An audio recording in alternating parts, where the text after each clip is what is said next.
Hello everyone, we are going to get into creating our own color palette. So we have here our branding for the product that we are building out, and essentially what I'm going to do is, so I have the first color which I just grabbed by using the color picker. I'm going to just grab this, drag it down.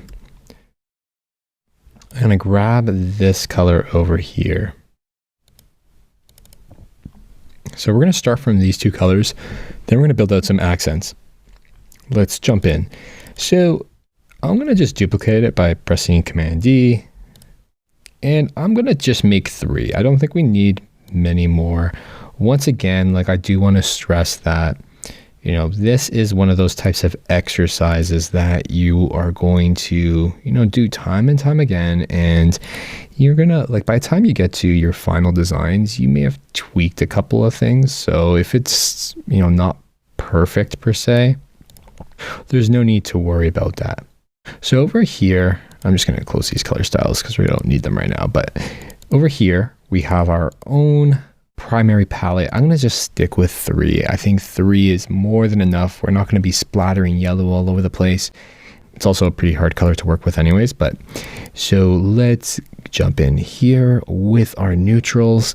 Now this one's going to be a little bit more fun. So I'm just going to duplicate that.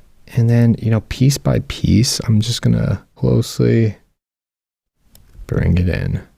Oops. Oop. See, I'm duplicating the fills instead of the color. There we go. Still, I am duplicating the fills.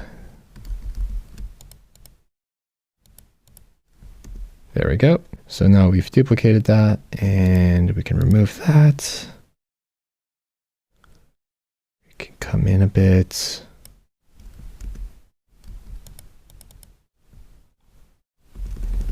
I'm going to make a bunch just so we have enough. So definitely urge you to go ahead and do the same for yourself. I'm using some blues over here, like this cooler type of gray. I'm not sure how I'm feeling about it just yet, but I know that it's pretty, it's better than using a regular gray. So I'm just using the color picker there to grab the latest color and build off of that. And I'm going to build off of this as well. Boom.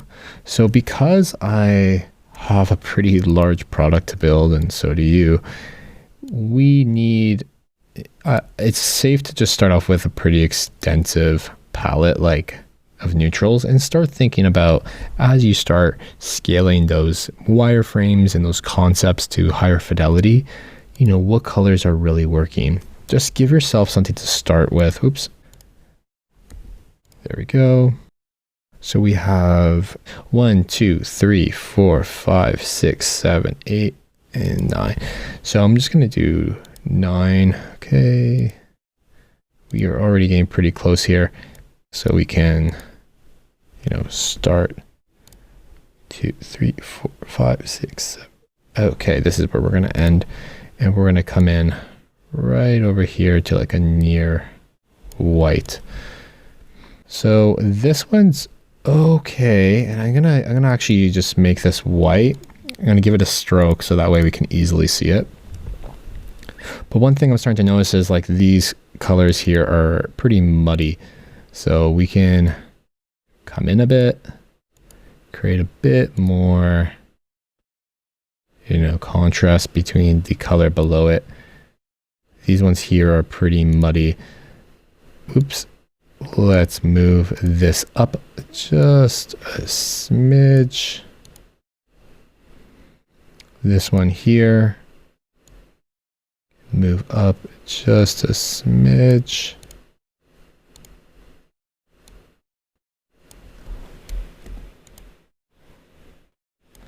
I'm just trying to make sure that there's enough variation.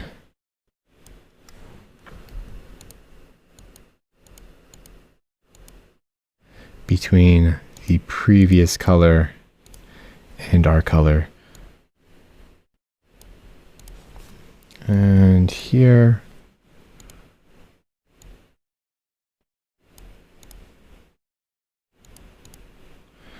So this is okay. This one can be a little bit, let's see. Actually, that one's fine. We can also like work our way backwards just a bit. There we go. I think we're having a bit more luck with going in the other direction as well. Ooh, don't want to get too much blue.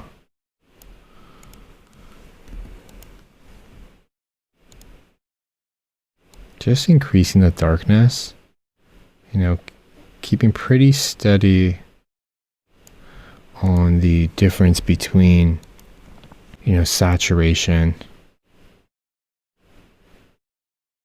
and going a little too grayscale. See this one here, this one's being a little bit of a pain. And this is where we're going to run into some issues with having a lot of neutrals. So, you know, feel free to start paring it down a bit more if you need to. That one's really light. We can come in here. So this is actually looking not bad. I think we can just, you know, roll with that one for now. We're going to move into our other accents in a bit. But this is where we're going to finish off with our primary and our neutrals for our color palette.